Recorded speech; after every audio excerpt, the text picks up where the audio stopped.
The haunting of New Year's Eve. It was December 31st, the last night of the year. A group of 5 friends, Lily, Max, Sarah, Ethan, and Claire, decided to celebrate New Year's Eve differently. Instead of loud parties or fireworks, they wanted an adventure. They booked a night in the infamous Blackwood Manor, an abandoned mansion shrouded in mystery. Its dark history made it a local legend, but to the friends, it was just a spooky thrill to cap off the year. The legend went that 50 years ago, a grand New Year's Eve party was hosted at Blackwood Manor. The clock struck midnight, fireworks exploded in the sky, and the guests toasted to the new year. But when the first morning of the year arrived, every single person in the manor was found dead. Their bodies were scattered across the ballroom, faces frozen in expressions of terror. The police never solved the case, and the manor had been abandoned ever since, its ominous reputation growing with time.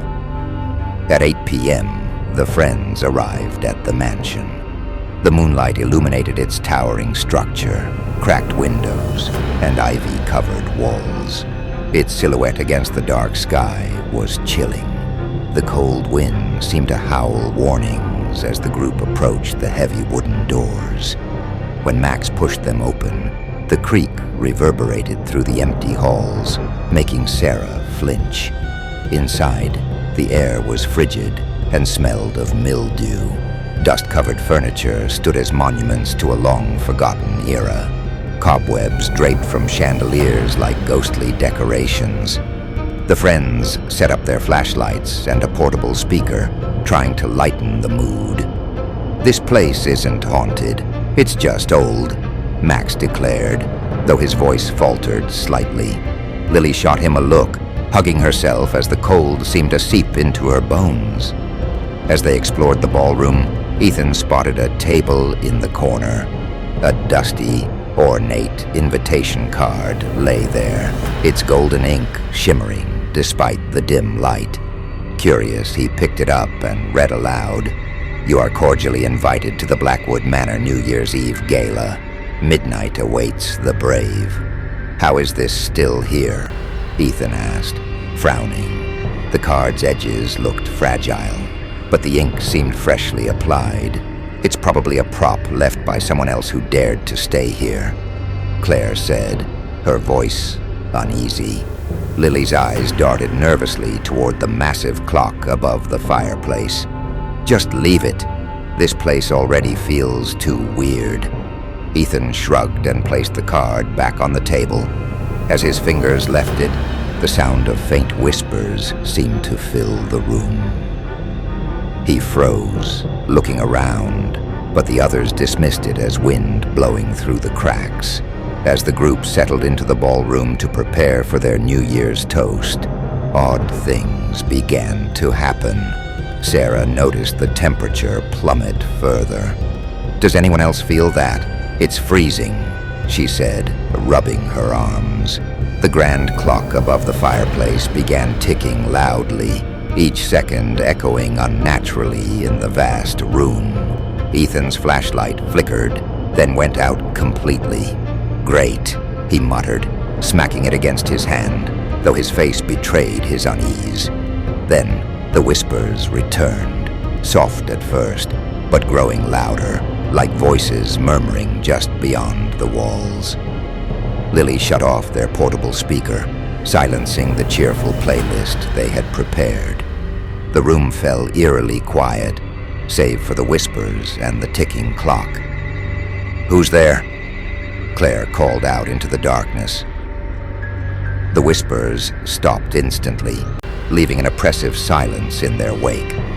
By 11:45 p.m., the friends were seated in the ballroom, nervously sipping champagne. Max tried to keep the mood light by making jokes, but no one laughed. The massive clock loomed over them, its hands crawling closer to midnight. "This was a bad idea," Sarah whispered, her hands trembling as she clutched her glass. Suddenly, the chandelier above them rattled. Its crystals tinkled like a discordant melody. Claire's breath quickened as she glanced up. "Did anyone else see that move?" "Probably the wind," Max replied, though his voice lacked conviction. Lily stood abruptly. "We should leave. This isn't fun anymore." But as she turned toward the door, the massive wooden panels slammed shut with a deafening thud, as if sealing them in. When the clock hands aligned at midnight, a deafening silence fell. For a brief moment, the room seemed frozen in time. Then the chandelier flickered to life, bathing the room in warm golden light. A hauntingly beautiful waltz began to play, not from their speaker, but as if a hidden orchestra had come to life. Before their eyes, the ballroom transformed. Dust vanished, cobwebs dissolved, and the once abandoned hall filled with ghostly figures in elegant attire. The friends froze, watching as the apparitions danced, laughed, and raised champagne glasses in toasts. A man in a black suit emerged from the crowd, his face pale, and his hollow eyes fixed on the group. He held out a golden pocket watch. "Welcome to the party," he said with a chilling smile. Panic consumed the friends as they backed away. Max grabbed Lily's hand, but she yanked it free. "We need to leave," she cried, her voice trembling. The apparitions turned toward them, their once joyous faces now grotesque and hollow. The walls of the ballroom seemed to shift, stretching the room endlessly. Every door slammed shut as they tried to flee. Sarah screamed as a ghostly figure brushed past her, its icy fingers grazing her arm. "They're everywhere," she sobbed. Claire and Ethan ran to the main door, pounding on it desperately, but the heavy oak refused to budge, as though the house itself was alive.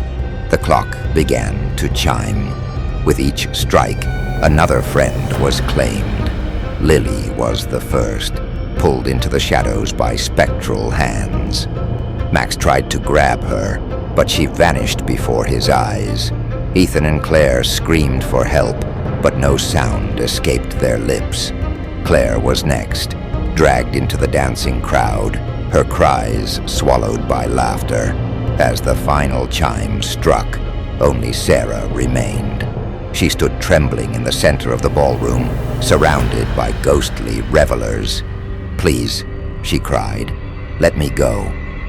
The man with the pocket watch reappeared, his faint smile unnerving.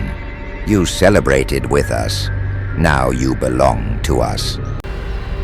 Weeks later, a local historian visiting Blackwood Manor found a photograph lying in the ballroom. It showed 5 friends, smiling nervously. Behind them, the ghostly figures of the New Year's Eve party loomed, their hollow eyes staring straight at the camera. The historian stuffed the photograph into his bag and left in a hurry, vowing never to return. The legend of Blackwood Manor lived on, stronger than ever, waiting for its next visitors. The end.